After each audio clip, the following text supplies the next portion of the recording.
से आए भक्तजन, आज बहुत सौभाग्य की बात है कि आज ही के दिन भारत के संविधान को भी लागू किया गया था। उस संविधान से ही हमारी सारी शासन व्यवस्थाएं चलती हैं और इसी अवसर पर आज इस गांव की सेडा गांव की संगत ने ऐसे शुभ अवसर पर इस धार्मिक कार्यक्रम का आयोजन किया है। इसमें जितने भी प्रतिभागी सहयोगी हैं जिन्होंने इसमें भाग लिया है, उन सभी के लिए बहुत बहुत आशीर्वाद है। इन्होंने इतनी अच्छी व्यवस्था करी है कि किसी भी प्रकार का किसी भी भक्त को कोई कष्ट नहीं है और बहुत इन्होंने अपने पूरे मनोयोग के साथ कार्यक्रम कर रहे हैं। भगवान की तरफ से इनके लिए बहुत बहुत आशीष वचन है। कहते हैं कि संत मिलन को चाहिए तद माया अभिमान और जो जो पग आगे धरे कोटि की यज्ञ समान। कि जब हम संतों के समागम में भाग लेने के लिए जाते हैं तो हमें अपने माया का मतलब खाली धन रुपया पैसा नहीं होता। माया के अनेक रूप हैं। किसी को अपने पद की माया का अहंकार होता है, किसी को अपनी बल शक्ति धन संपदा इनका अहंकार होता है।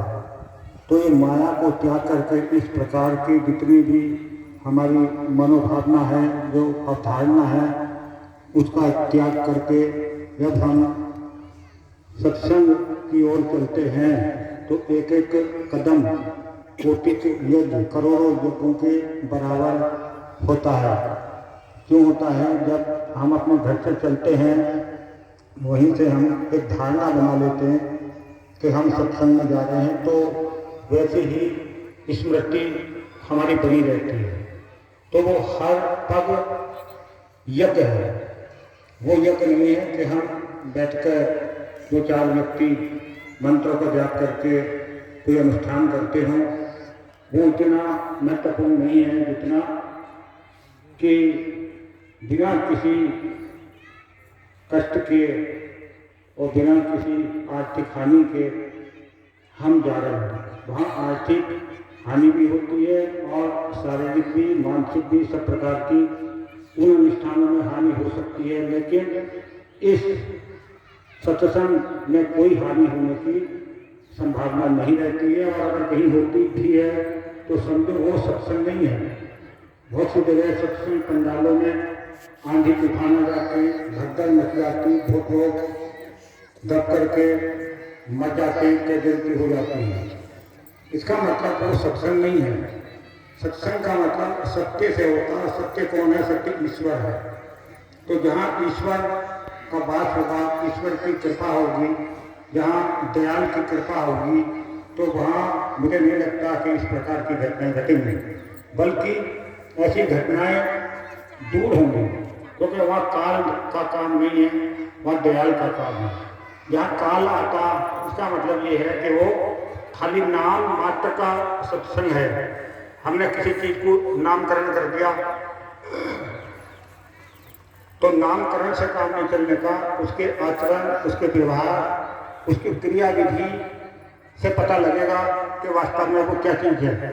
आज दुनिया के अंदर बहुत जगह हो रही है सत्संग, लेकिन सत्संग के बारे में जानते नहीं है। बहुत सी जगह गुरु लोग आ रहे हैं, उपदेश कर रहे हैं, कथाएं चल रही हैं, लेकिन वो जानते नहीं हैं कि उपदेश होता क्या चीज़ है, गुरु क्या चीज़ होती है, कथा क्या चीज़ होती है, उसके बारे में उन्हें कोई जानकारी नहीं होता है। और हमारे जो राम भक्त हैं, क्योंकि राम भक्त जो हृदय का बहुत निर्मल होता है और निर्मल मन वालों को भ्रमित आसानी से कर लेते हैं। जैसे कोई बहुत ही मुलायम चीज़ होती है तो उसको मोड़ना तोड़ना आसान होता है, कोई कठोर चीज़ होती है उसको मोड़ने तोड़ने में दिक्कत आती है। या उसको मेल्ट करना पड़ता है, उसको पिघलाना पड़ता है, तब वो चीज़ मिलती है। तो राम भक्तों को बताया गया कि ये बहुत ही इनके अंदर करुणा होती है, दया होती है, प्रेम होती है, समर्पण होता है। इसलिए राम भक्तों को ही भ्रमित करा जाता है विभिन्न मंचों के माध्यम से। या तो वो सत्संग का मंच होगा, या कथा का मंच होगा, या धाम का मंच होगा। लोग धाम पर जाते हैं अपनी मन्नत लेकर के, और उन्हें क्या मिलता है वो उन्हें पता लगता है रास्ते आने के बाद में। बहुत सारी घटनाएं दुर्घटनाएं होती रहती हैं। तो हम जिन धार्मिक कार्यक्रमों में भाग ले रहे हैं, अगर धाम पे जा रहे हैं, कथा में जा रहे हैं, हमें कभी ये विचार नहीं करा कि वास्तव में वहाँ कुछ छाया नहीं है। हमें तर्क नहीं लगाया, अपना लॉजिक नहीं लगाया उसमें। हमें सोचना चाहिए कि हाँ वास्तव में वहाँ पर कोई चीज़ मिल सकती है, नहीं मिल सकती। अगर हम किसी दारू की दुकान पे जाते हैं, दारू ना लिख के हम लिख दें अमृत की दुकान, तो नाम लिख देने से वो दारू की दुकान अमृत की दुकान में बदल नहीं जाना है, क्योंकि वहाँ दारू का व्यापार है। तो नाम बदलने से कथा, भगवान की कथा चल रही है, तो भगवान की कथा का करने वाला कौन है ये विचार हमने नहीं करा। हम जिस धाम पे जा रहे हैं उसका आयोजक कौन है, क्यों कर रहा है वो, इसका हमने विचार नहीं करा। सत्संग करने वाला कौन है, क्या उसकी पृष्ठभूमि है, क्या उसकी बैकग्राउंड है, इसके बारे में हमने विचार नहीं करना।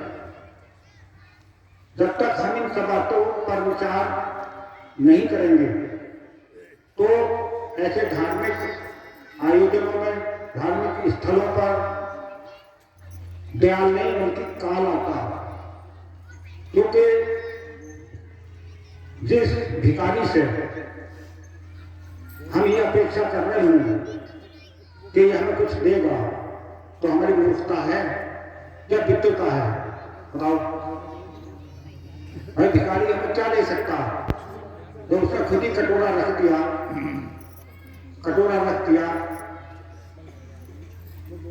तो सब जानते इस बात को, ये भिखारी है, चौराहे पे बैठा है, उससे आदमी कोई अपेक्षा नहीं कर सकता, ना करता, तो वो भिखारी है, उसे वो क्लियर कट भिखारी है। एक क्लियर कट नहीं होता, वो धर्म का चोला डाल लेता है अपने ऊपर, और बड़ा वाला कटोरा रखता है जो छोटा वाला है, बहुत बड़ा वाला, और उसको कुछ और ही लिख देता है, उसमें भिक्षा पात्र नहीं लिखता हुआ, कुछ और लिख देता, ताकि हमारे दिमाग में हमारी जो साइकोलॉजी है उसमें ऐसा भ्रम पैदा कर देगा कि तुम इसे ये चीज वस्तु दोगे तो तुम्हें कई गुना होकर मिलेगी, कई गुना होकर कम मिलेगी, जब तुम मर जाओगे। जीते जी रोटी नहीं खाने को मिल गई, और उसके बाद पता नहीं कौन से जन्म में उसको बहुत पुण्य की प्राप्ति होगी। तो ऐसे हमारे मन में भ्रम डाल दिया जाता है। तो जितने भी धार्मिक कार्यक्रम हो रहे हैं आज, तो चिंतन और मनन करो, विचार करो कि वे क्यों हो रहे हैं, क्या वो परमार्थ के हो रहे हैं या स्वार्थ के हो रहे हैं। जबकि संतों महंतों ने समझाने के, बताने के प्रयास भी करे हैं कि वृक्ष कभौ में फल भगे, नदी में संचय नीर, और परमार्थ के कारण साधु धरा शरीर। जैसे वृक्ष जो है अपना फल नहीं खाता, नदी अपना जल नहीं पीती, उसी प्रकार से संत भी परमार्थ के लिए आते हैं। लेकिन कलयुग है, कलयुग में तुम देख रहे हो कि जो प्रकृति है, प्रकृति तो अपने नियम पे है। वृक्ष भी फल देता दूसरों को, नदी भी जल देती दूसरों को, लेकिन संत देखते नहीं है बल्कि लेते हैं। तो कलयुग हो गया ना, उल्टा हो गया। तो वृक्ष कभौ न फल भगे, नदी में संचय नीर, स्वार्थ के कारण साधु धरा। स्वार्थ के लिए तो धर्म का चोला हो रहा था है, वहां भीख मत ना देना इनको। अगर ये भी कोई कर दे, कथा कर दे, प्रवचन कर दे, गुरु कर दे, कर देगा? नहीं करने का। तो उन्होंने ऐसा चोला हमारे ऊपर, अपने ऊपर डाला था, उनको भ्रमित करने के लिए। मेरे बहुत जगह इसी बात के विवाद हो जाते हैं। सच बहुत आदमी को कड़वा लगता है, लेकिन सांच बराबर तप नहीं, झूठ बराबर पाप, और जाके सांचता के लिए अगर हम सत्य का आचरण नहीं कर रहे इसका मतलब हम परमात्मा से दूर हो रहे हैं। जब हम सत्य का आचरण करेंगे तो परमात्मा के हम बहुत निकट होंगे। और जब हम भगवान को ही भिखारी बना देंगे तो वो भगवान हम पर कृपा करेगा क्या? भगवान का हम तो नाराज होगा। भगवान से हम सब कुछ मांगते रहते हैं। दूसरी तरफ हम भगवान को दे रहे हैं तो कितनी बड़ी अज्ञानता वाली बात है। भगवान को दिया नहीं जाता बल्कि भगवान से लिया जाता है। तो कटोरे की कहानी सुन ली तुमने? चौराहे का कटोरा पर बैठा तो भिखारी से तुम कभी इच्छा करते हो कि हमारी मनोकामना पूरी करते? नहीं करता कोई। छोटे वाले कटोरे से और जो जिसका बहुत बड़ा कटोरा उससे ये अपेक्षा करते हैं कि ये हमारा सारा काम करता है, हमारी मुक्ति भी करा देगा, धन संपत्ति भी दे देगा, बाल बच्चे भी पैदा कर देगा, नौकरी भी कर देगा, सारा कारोबार बढ़िया कर देगा। बड़ा वाला जो है बड़ा भिखारी, भाई बड़ा भिखारी को तो और भी बड़ा वो कहां से कर देगा? सोचो दिमाग से। तो लोगों ने आज भिक्षा केंद्र खोल रखे हैं। भिक्षा केंद्र का मतलब समझिए, जहां जहां देखोगे सेंटर खुल रहे हैं, वो इसलिए नहीं खुल रहे कि वो भगवान का प्रचार कर रहे हैं या भगवान का रास्ता दिखा रहे हैं या मुक्ति का रास्ता दिखा रहे हैं। नाम उन्होंने कुछ और ही लिख रखा है लेकिन है वो भिक्षा केंद्र ही है। तो वहां पर भीख मिलती रहेगी उन्हें, तो चलते रहेंगे। जितनी भीख बंद होगी ना तो वे कटोरे बंद हो जाएंगे उसी दिन। कटोरा क्यों रखा जाता है? भीख के लिए तो रखा जाए। कहते तो यूं है कि गुरु जी मांगते कुछ नहीं है, जब मांगते हैं तो मना क्यों नहीं करते? मना करना चाहिए ना, क्लियर कट। जब तक जितने भी संत हमारे महापुरुष आए उन्होंने कहा कि भाई करके खाना चाहिए। कहते कि आहार शुद्धो सत्व शुद्धि ध्रुवा स्मृति स्तंभे सर्व ग्रंथि नाम विप्रोक्त है कि आहार के द्वारा प्राणी की मुक्ति तक बताई गई है। क्योंकि जैसा हम अन्न खाते हैं तो वो उसी से हमारा अंतःकरण बनता है। जब तुम मेहनत करके खाओगे तो हमारा चित्त शुद्ध होगा, अगर हरामखोरी का खाओगे तो हमारा चित्त अशुद्ध होगा और उसका कहीं ना कहीं हमें भुगतना ही पड़ेगा। दंड तो मिलता है नहीं मिलता। बहुत से लोग कहते हैं कि बहुत अच्छे काम करे, बहुत दुखी है हम। ये पता नहीं कि पिछले पता नहीं कितने हमने बुरे कर रखे थे, हो सके उन्हें भोग रहे हैं। तो कर्ता और भोक्ता, कर्ता भी हम ही है, भोक्ता भी हम ही है। तो जैसा हमने करा है, जैसी हमने फसल बोई है वैसी तो कटेगी। अगर करने लगे कि धान पैदा हो गए तो धान कैसे पैदा होगा? जैसी हमने फसल बोई है, गेहूं बो दिए, हम इच्छा ये करें कि इसमें धान पैदा हो जाए तो हो जाएंगे? नहीं हो सकते। ऐसे जो हमने कर्म करे हैं हम भूल गए, करा हम ही नहीं था लेकिन भूल गए। बहुत से आदमी हमने ऐसा नहीं करा था लेकिन करा था। अब से 100 साल पहले या 10 साल पहले 20 साल पहले तुमने क्या खाया था याद नहीं है। ऐसी कर्म बीज भी हमने डाल रखे हैं अपने अंदर, उन्हीं को सब भोगता कर रहे हैं, भोग रहे हैं। जब वो पुण्य खत्म होंगे, अगर पाप शुरू होगा या पाप खत्म होगा, पुण्य शुरू होगा, तो उसी के अनुसार हमें सुख और दुख की अनुभूति होती है। इसलिए कहते हैं कि 12 साल में तो पुण्य का भाग भी लग जाता। इसलिए तो कहते हैं कि जब हम किसी मार्ग पर चलते रहते हैं तो कहीं ना कहीं तो मंजिल मिलेगी और मार्ग में अवरोध भी आते हैं। ऐसा नहीं है कि हमने गुरु जी से दीक्षा ले ली कि मार्ग में दिक्कत नहीं आने की, दिक्कत तो आवेंगी। रास्ते में चलोगे वहां भी कांटे पड़े रहते हैं, कंकड़ पड़ी रहती हैं, अवरोध आते हैं बहुत। तो भौतिक जगत में जब इतने अवरोध आते हैं तो आध्यात्मिक जगत में भी अवरोध आते हैं। और हम मौलिक रूप से कौन है? हम आध्यात्मिक हैं, हम आत्मा है, इस शरीर नहीं है। ये जो बाहर का पिंड है जिसमें सुख और दुख की अनुभूति हम कर रहे हैं, दुख दर्द की अनुभूति कर रहे हैं, बीमारी की अनुभूति कर रहे हैं, तो ये इस पिंड के अंतर हो रही है। तो आत्मा को हमें समझना है कि आत्मा और परमात्मा क्या चीज है। क्योंकि ये आध्यात्मिक स्कूल है। एक तो भौतिक स्कूल होता, बच्चा स्कूल में पढ़ने जाता, ये आध्यात्मिक स्कूल है। इसमें आत्मा और परमात्मा के बारे में बताया जाता, ज्ञान कराया जाता है। लेकिन लोग जानकारी को ही ज्ञान समझ लेते हैं। जैसे कि किताब पढ़ ली किसी ने, दोहे याद कर लिए, श्लोक याद कर लिए, मंत्र याद कर लिए, तो वे सोचता है कि बहुत ज्ञानी हो गए। उसी कहना है ना लोग तो बहुत बहुत ज्ञान की बात बताई थी, बहुत ज्ञान नहीं आपने देखे। जैसे यूट्यूब पे तुम देखते रहते हैं बहुत सारे कथावाचक बड़ी बड़ी ऊंची ऊंची बातें बताते हैं ग्रंथों की, वेदों की, शास्त्रों की। तो ये जानकारी है, ये ज्ञान नहीं है। ज्ञान क्या होता है? देखो एक शब्द हम बोल रहे हैं, ये स्थूल शब्द है, स्थूल कान है हमारा, कान उसको पकड़ता है, तो शब्द है स्थूल। और वो है जो ज्ञान है वो है अति सूक्ष्म। तो वो कान की पकड़ में नहीं आता, वो कहां पकड़ में आता? हमारी आत्मा की पकड़ में आता है।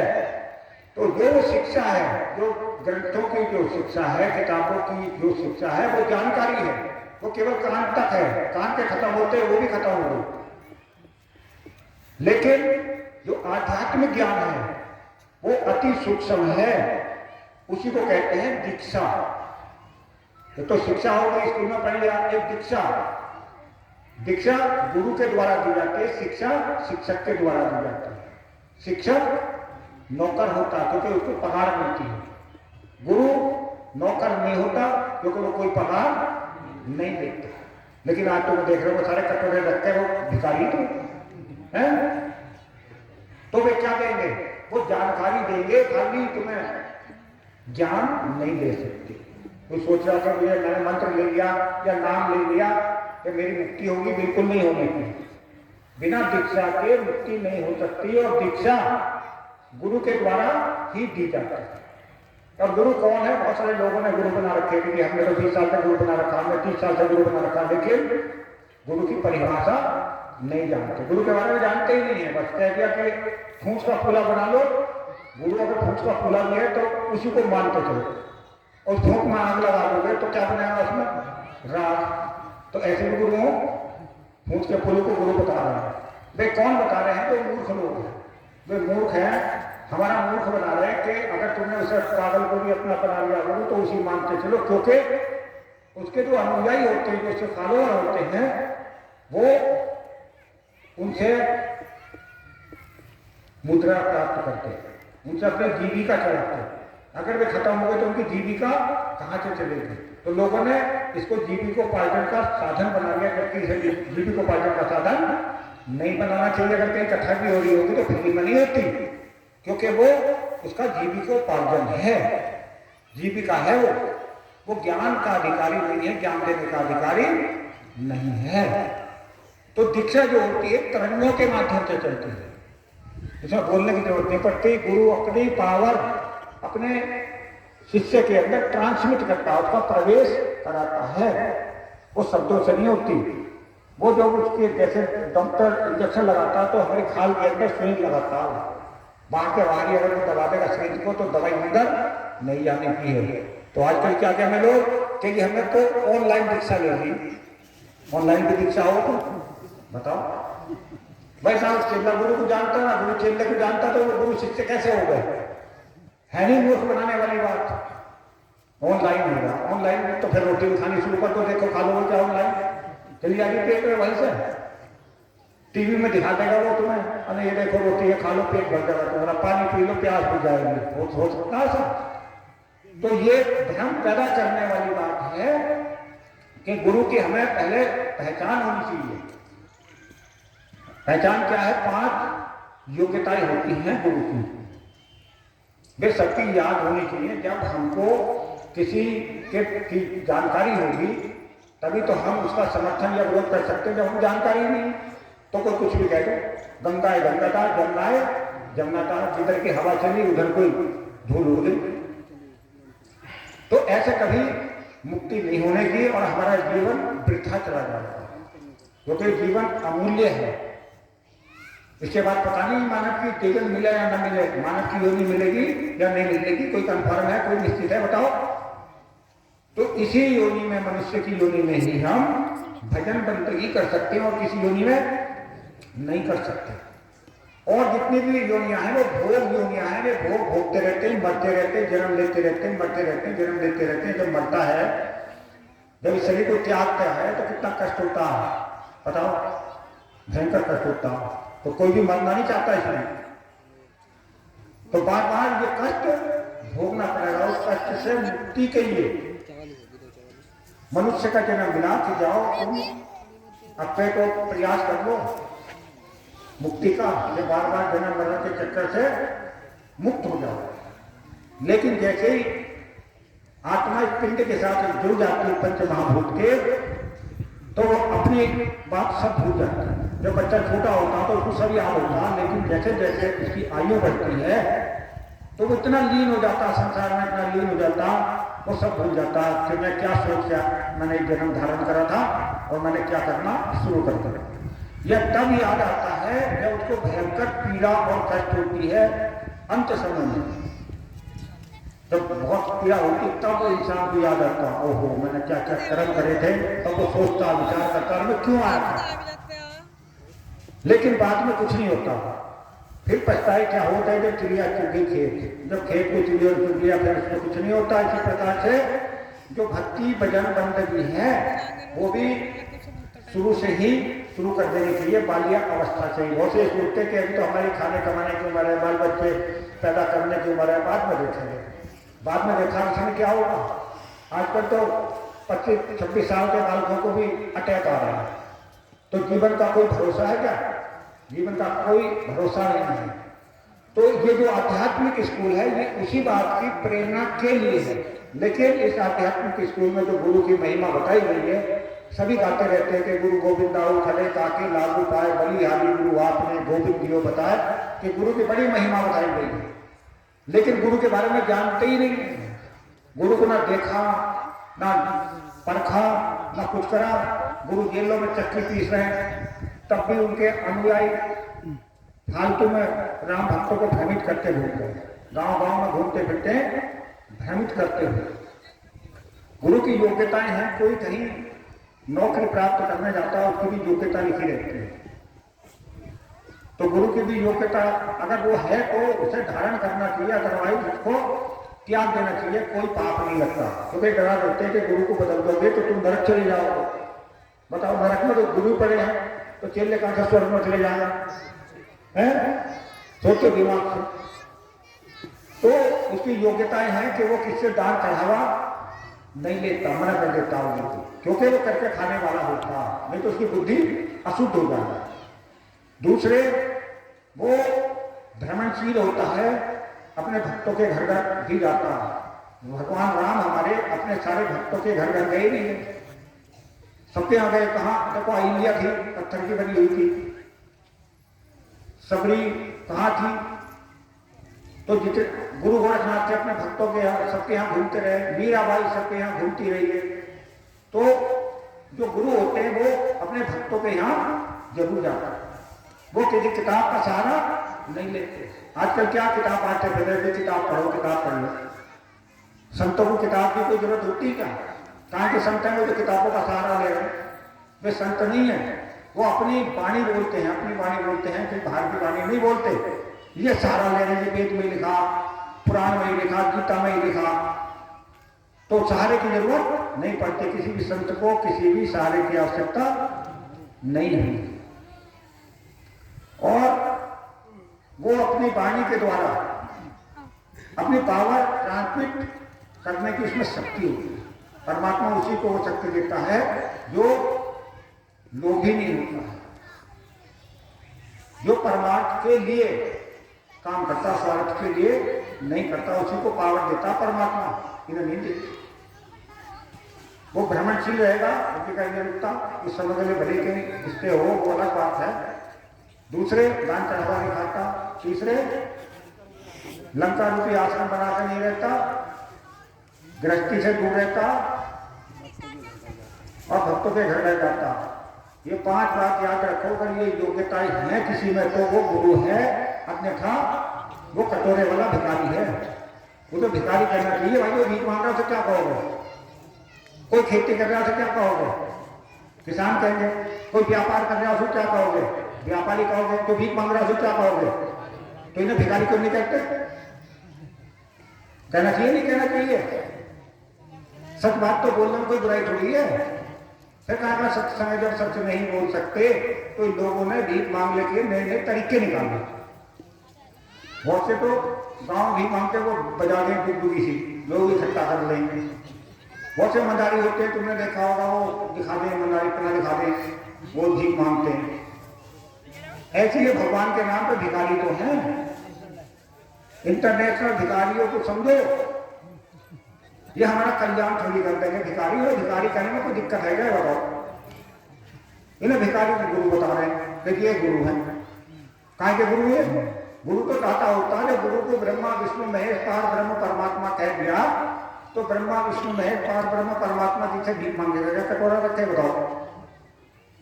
तो इन्हें गुरु को कहो तो पाप लगता है गुरु कहने से भी। हाँ, इनका जो समर्थन करने वाले हैं, जो इनका प्रचार करने वाले हैं, वो भी नरकगामी होते हैं।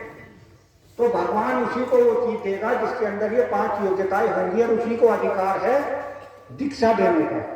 शिक्षा तो कोई भी दे देगा, पापी से पापी व्यक्ति भी शिक्षा दे सकता है। किताब पढ़ लो, सुना दो किसी को किताब पढ़ कर, तो वो शिक्षा हो गई, दीक्षा नहीं है। शिक्षा केवल शरीर तक रहती है। जो हमारा पंच महाभूत है, जो हमारी जो 5 ज्ञानेंद्रियां और 5 कर्मेंद्रियां हैं, और 11वां मन है, चित्त और बुद्धि है, वो वहां तक सीमित है जो शिक्षा है। लेकिन दीक्षा इससे अलग है, वो अतीन्द्रिय है। क्योंकि 2 प्रकार के ज्ञान होते हैं, तो ऐन्द्रिक ज्ञान और एक अतैंद्रिक ज्ञान। इंद्रियों का ज्ञान इंद्रियों के साथ समाप्त हो जाता, अतीन्द्रिय ज्ञान आत्मा के साथ जुड़ा रहता, उसी से हमारे मोक्ष की प्राप्ति होती है। इसलिए कहते हैं कि बिना गुरु जो फेरत माला, बिना गुरु जो करते पूजा ध्यान, और बिना गुरु सब बेकार है, ये कहते संत सुजान। कि बिना गुरु के जो पूजा पाठ करता है, वो पूजा पाठ लगती नहीं, चाहे तुम जिंदगी गुजार दियो अपनी। बहुत से कहते हैं कि हम तो डायरेक्ट भगवान की मान रहे हैं। भाई तुम मान कैसे लोगे जब तुमने भगवान को देखा ही नहीं आज तक? मान लोगे तो तभी जब तुमने किसी को देखा होगा, देखा है नहीं, मान रहे हैं। क्या मान रहे हैं? तो है नहीं मूर्खों वाली बात। बहुत से कहते हैं कि हम तो भगवान भी दिखा दें, मगर भाई हमें दिखा दो, हम भी देख लें कैसा हो भगवान, काला हो, पीला हो, हरा हो, नीला हो। भगवान भी देखे हमने, उनने कहा नीचे धरती ऊपर आसमान जो है भगवान, बताओ। तो मूर्ख आदमी कहने लगे ये डिब्बा रखा है भगवान है। अरे हम मान ले तो मूर्ख है नहीं है, वही थे भगवान बता रहे हैं, और लोग मान रहे हैं पागल, पागल है नहीं है। तो हमने उनसे कहा भाई भगवान तो सर्वशक्तिशाली होता, कहते नहीं वो सर्वशक्तिशाली। तो मैंने कहा वो सर्वशक्तिशाली से 1 गिलास पानी मंगवाओ। तो जब ये भगवान है तो उसका कुछ परीक्षण भी तो होना चाहिए, या वैसी परीक्षण वैसी कह दिया कि भगवान है। तो ऐसे हमें समझना चाहिए, अपनी बुद्धि तो लगा लो थोड़ी बहुत, उसे भगवान मान रहे हैं। तो ये राम भक्तों को ही भ्रमित करते हैं, जो वे होते हैं ना कालनेमी। कालनेमी राक्षस था, उसने हनुमान को भ्रमित करा था, नहीं करा था? जब वो संजीवनी बूटी लेने जा रहे थे हनुमान जी, क्यों जा रहे थे संजीवनी बूटी लेने? लक्ष्मण जी के प्राण बचाने के लिए। और वो कालनेमी रास्ते में राम राम जपना शुरू कर दिया था उसने, भ्रमित करने के लिए। जबकि तुमने हनुमान जी का तो 40 पढ़ा होगा, उसमें एक लाइन आती है, वो जो है अष्ट सिद्धि 9 निधि के दाता है, बहुत शक्तिशाली है हनुमान जी। तो हवा में उड़कर पहाड़ को उठा लाए थे, और बहुत मतलब ज्ञानवान बुद्धिमान माना गया उनको। हनुमान जी को भ्रमित कर दिया था, तो हमारी तुम्हारी तो मजा ली क्या? भ्रमित कर दिया था, नहीं नकली राम भक्त बन गया था वो कालनेमी। तो ये कालनेमी है, रास्ते में बैठे और हाथ जोड़ के ले जा, मैं चलो माता जी और बहन जी और पिताजी, क्योंकि उन्हें अपना कटोरा भरना, कटोरा रख रखा उन्होंने। अगर कटोरा ना हो तो मुझे बता दो, कहीं भी है नहीं है सब जगह कटोरे, क्योंकि लंका बिना कटोरे की धुली बन गई। और लंका में राम जी तो कभी नहीं रहे, देखो राम जी तो भ्रमण करते रहे नहीं अपने भक्तों में, और रावण ने सुनने की लंका बनाए बैठे थे। तो ये सब विचारणीय प्रश्न है, विचार करना चाहिए, क्योंकि जीवन अनमोल है। इस अनमोल क्षण को, एक श्वास बहुत अनमोल है। अगर तुम कह लोगों को एक सांस देते हो मरते समय, तो वो भी नहीं मिलती, ऑक्सीजन भली लगी रहे, लेकिन जीवन नहीं मिलता। तो जीवन अनमोल है, पता नहीं इसके बाद कहाँ जाना। सब ये सब यहीं रह जाएगा, जितना भी पसारा है इस संसार के अंदर, सब यहीं रह जाएगा। हम ये नहीं कहते कि इसका त्याग करो, हम कहते हैं इसमें लिप्त मत हो। त्याग करने की बात नहीं चलती हमारे यहाँ। हमारे यहाँ चलता है उसका सदुपयोग करो, दुरुपयोग मत करो। जैसे दुरुपयोग कर रहे हैं बहुत सारे आदमी, अपनी संपत्ति है तो कोई दारू में उड़ा देता, कोई अन्य किसी व्यस्त में उड़ा देता, कोई हरामखोरी मजेखोरी में उड़ा देता। तुम धर्म के लिए लगा रहे हो उसको, तो इसका सदुपयोग है और वो दुरुपयोग है। तो कुदरत में फिर उसको दंड देती, जो उसका दी गई संपदा का सदुपयोग नहीं करता। तो धर्म के काम में अगर हम लगा रहे हैं, मान लीजिए अब तुम 10 घंटे से यहाँ बैठे हो, भूख प्यास लग रही होगी, तुम्हें ये कुछ अन्न खिला देंगे तो तुम्हारी आत्मा तृप्त होगी, तो आशीर्वाद दोगे। तो भूखे आदमी को अन्न खिलाना ये है दान। वो दान नहीं है कि वो किसी थैली लावेगा इलास्टिक की, कहते के भर के लिया और वो तिलम ज्योति के लिए आ गए, माना जी हम वहां भंडारा करेंगे हरिद्वार में जाकर। भाई यहीं करते हैं भंडारा, तो हरिद्वार में क्या करेगा? तो वो भंडारा नहीं होता, वो भीख मांगने के नए नए तरीके हैं, बहाना है वो। तो भंडारे का, गुरु जी का, फलाने का, ढिमाके का, कथा का, भागवत का, चलो जी शंकर भगवान की वहां चल रही है कथा, चल रही कहाँ चल रही? शिव महापुराण चल रही है, शिव महापुराण चल रही है, शंकर भगवान कृपा कर रहे हैं। और जब भगदड़ मचे तब क्या मरले बतेरे आदमी, तब शंकर भगवान की रक्षा क्यों नहीं करते? क्यों नहीं करते? क्योंकि हमारे जो वो है कटोरे वाला, उसके भाव भक्ति वाले नहीं है। अगर भक्ति वाले होंगे तो भगवान जरूर सहायता करेंगे। और जब मुंह में राम बगल में छुरी होगी तो क्या होगा? तो वो जो देवी देवता है वो भी हमारा सहयोग नहीं करने के, वह काल ही आवेगा, दयाल नहीं आने का। अगर हमें देवी देवता के आशीर्वाद प्राप्त करना है तो कभी ये सोचते हैं हम, या सोचते हो कि कथा सुन लगे हम 7 दिन की तो हमारा कल्याण होगा। हम ये नहीं सोचते कि कथा करने वाला कौन है, उसके आचरण को देखना चाहिए कि वास्तव में वो उसके योग्य है उस गद्दी पे बैठने के या नहीं। इस व्यास पीठ पे बैठने का अधिकारी कौन है बता दो मैं। ये व्यास पीठ कहलाती है। व्यास बहुत बड़े ज्ञानी थे जिन्होंने वेदों शास्त्रों का लेखन करा था, इसलिए इसको व्यास पीठ कहा गया। और रही बात माथा टेकने की, तो व्यास पीठ पे माथा टेका जाता, ना कि उस पर बैठने वाले। तो इस पर बैठने का अधिकारी कौन है? जिसके अंदर वे 5 गुण होंगे जो मैंने अभी तुम्हें बताए हैं। अगर अन्य व्यक्ति कोई बैठता है तो वो उसका अधिकारी नहीं है। अगर वो उसका अधिकारी नहीं तो उसको दंड मिलता। तुमने अगर सुना हो बनारस में एक थाना है, उस पर एसओ नहीं बैठ सकता, उसका जो इंचार्ज होगा उस सीट पर नहीं बैठने का। देखिए वो सीट है, उस पर कौन बैठता? उसका जो एक अदृश्य शक्ति है, केवल वही बैठती उस पर, वो नहीं बैठ सकता उस पर। देखो अगर बैठ जाएगा तो मामला उल्टा हो जाएगा। तो ऐसे ही ये जो व्यास पीठ है इसमें भी वही बैठेगा जो उसके योग्य होगा। कलेक्टर की सीट पे चपरासी बैठ जाएगा क्या बताओ?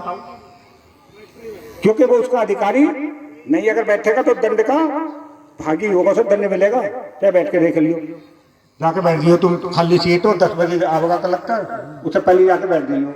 और वो आ गया अचानक तो तुम्हें जेल में भेजेगा नहीं। तो ऐसे व्यास पीठ पे जो अयोग्य व्यक्ति है, जिसके अंदर वे 5 योग्यताएं नहीं है, वो बैठता है तो दंड मिलता नहीं मिलता? हाथरस में कितने लोग मरे थे बताओ? कई सौ आदमी मरे। वहां भी तो सत्संग ही चल रहा था।